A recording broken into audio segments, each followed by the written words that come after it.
Hello, Lorne Lanning, the creator of the Oddworld series. Hey, how you doing? So I sort of realised we're at GDC at the moment. Yeah. And despite my job, isn't going to sound great to be honest, I have a remarkably little understanding of what you guys actually do day to day. You've been doing game development for a while now, right? How long have you been a game developer? 22, it's 2016, 22 years. All right, that sounds like a good chunk of time. 25? Yeah, so you were 4. Yeah, exactly. Yeah. So, right, in my mind, this is how game development works. I know at some point you guys probably have a concept, but you don't tell anyone about that. That's right. You just begin. You get in trouble when you do that. Yeah. Something happens between that stage and you release your first teaser for what the game's going to be. Yeah. Later on, you may pop up at E3 and be like, here's some gameplay, doesn't it look good? And then you send out review copies and maybe talk about sales later on. That's, from my perspective, that's how game development works. I imagine I'm missing some stuff that happens in between all of that. Well, a lot of people think it's fun. Yeah. It's not. It's not fun? No, building games is not fun. But why have you been doing it for 20 plus years? I'm a masochist. Right. It comes with my nature. I want to do really complicated things that are really ungratifying and age me faster, as you can tell. Excellent. No, really, like every time I see game developers say, "Oh, game development's just so much fun," I'm like, "Oh, you're so full of shit." Really? I mean, oh, come on, man. Game development is painful. I mean, look at these guys. They're all tired. You know, they're all out of shape because we don't get time to go to the gym and stuff. Sure. They're working incredible hours. I mean, don't get into game development if you want a regular life. Sure. Like, really? Okay. You know, seriously. So you're, you know, on average, my career has been a really slow week is 40 hours. Really slow week. Right. The hardest week might be up to, 85, 90 hours. That doesn't leave a lot of time for other stuff. No, something. No. And, I remember because I knew the guys at Bad Robot. I know those guys. And they made this show called What About Brian? Right. It was about a game designer. Yeah. And I said, I said, I'm cracking up at your game designer. You got something wrong. They said, what's that? I said, he's got a girlfriend. He doesn't work really 90 hours weeks. Yeah, if she's not in game development, she probably doesn't want you. All right, okay. So it's difficult. Yep. And, you're working for hopefully less than years, but in our case, years, on something that doesn't feel good most of the time. So you're trying to get to that point where it feels good, and then you're shipping a product that works well. But most of the time, it was terrible. I mean, not bad. Sure. Terrible, All really right. bad. So why do you do it? Why stick with it for that long?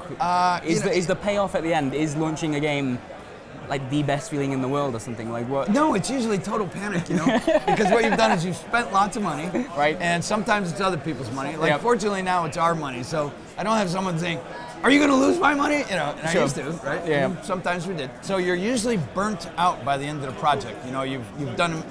They call it the sprint at the end, and sometimes the sprint is lasting the entire project. Yeah. Like the original Abe's Exodus that we made. That was a sprint from beginning to end. Right. And which is really bad for your health, and your culture. But sometimes you got to do it. And in the course of doing it, what's gratifying is you're working with creative people, and you're working with people that have a lot of passion. You're working with artists. You're working with different mindsets. Sure. And you're designing. So designing, I love. Character designing. Lighting is one of my favorite things.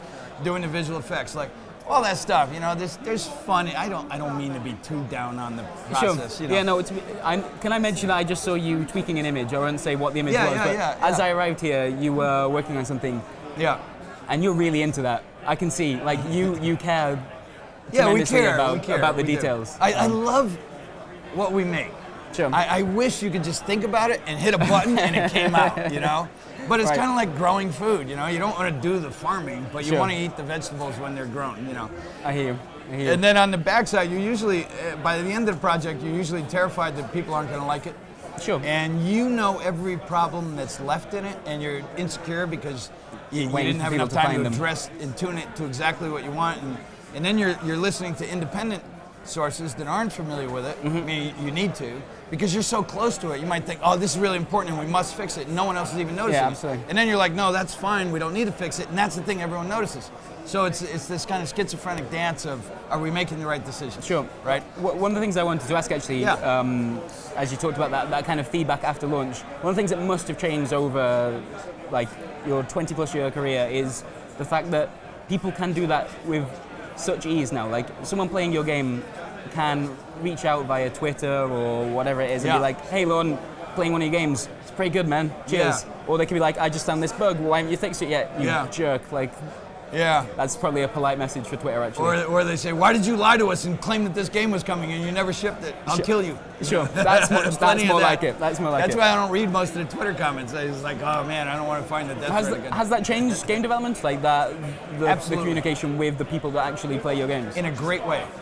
Because before, you really built a 5-course meal, totally in a vacuum. No one's tasting it, no one's sampling it. You got marketing departments might be doing it, testers might be doing it, but everyone's got a different bias. And the audience is where you're going to have 100,000 people playing it all of a sudden. You're going to find all the problems. So with the audience along the way, meaning we were like, what should we build next? They told us. Right? So we said, should we do this, this, this? And they said, do that. That was new and tasty. Well, if we do that well, what do you want us to do next if it was these choices? And they say, do that again on Exodus. And we're like, huh, okay, that's important because we wouldn't have thought that. We wouldn't have thought to make new and tasty. Right. Like we because we're seeing the audience responses over time, they're telling us we want more of your classic platforming game, you know, an element, a pretty boisterous element. And so that helps us along the way, right? Then we can do a press release like we did on Monday morning, and we find out, is the spark there? Are we doing it right? Like, we'll put out a little campaign, we're almost showing nothing, but we see that the audience is getting really excited about it. And we want to be able to show more things earlier, but we don't want to be in a position where we have to go, we got to get that great trailer together before we can show anything. Sure.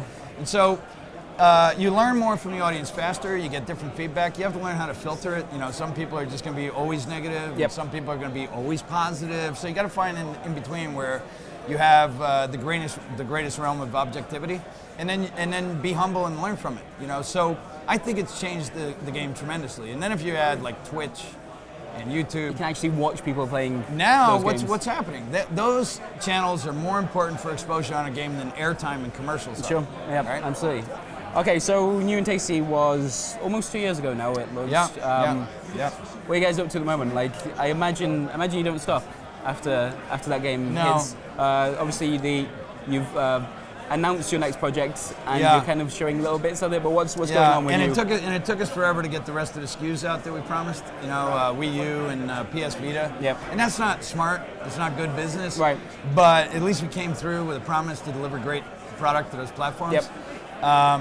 And then the rest of the time we had to go, well, on this project, so New and Tasty was basically the remake of Abe's Odyssey. And then we asked the audience, if we do well with that, what do you want us to do next? And they said, Exodus. And we said, okay, but Exodus, when we looked at it, we said, Exodus is not the script we want to make, but it had the spine that we like. You know, Soulstorm Brewery, the brew has this effect. So we're completely rewriting it. Like in New and Tasty, we said Abe's Odyssey was kind of a classic fable, and we don't want to change it. It's like changing a Dr. Seuss, you know. It had rhyme and it did this thing, and Exodus was different. It was done in 9 months. We had to get the script done really fast, a lot of things, and it had a condition which I feel was like sequelitis. You know, like you saw the first one was great, and the second one, you know, it's those characters and all, and people would say twice the gameplay, half the heart. Right. And I was like, they're right. They're right. So let's fix that. Sure. Twice gameplay, twice the heart. Cool. Well, Lorne, thank you very much. I realize you are busy and you're actually still tweaking.